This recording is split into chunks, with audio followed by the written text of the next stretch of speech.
বিসমিল্লাহির রহমানির রহিম। আসসালামু আলাইকুম। এগুলো আমি হলুদের ফুল মানে চাটনি বানাবো।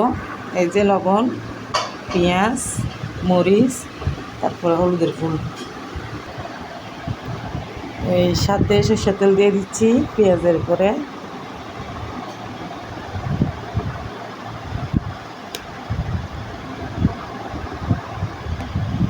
সরষের তেল দিয়ে দিলাম। এখন এগুলো কষলাবো। এই কষলাচ্ছি।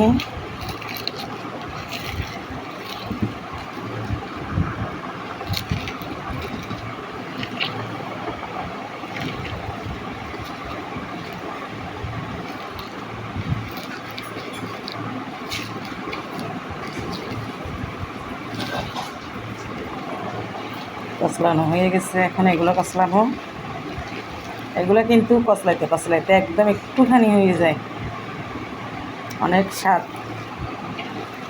আপনারা ট্রাই করবেন, দেখবেন।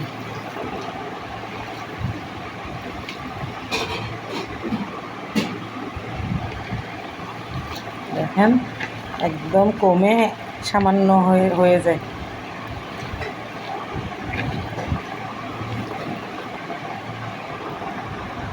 হয়ে গেছে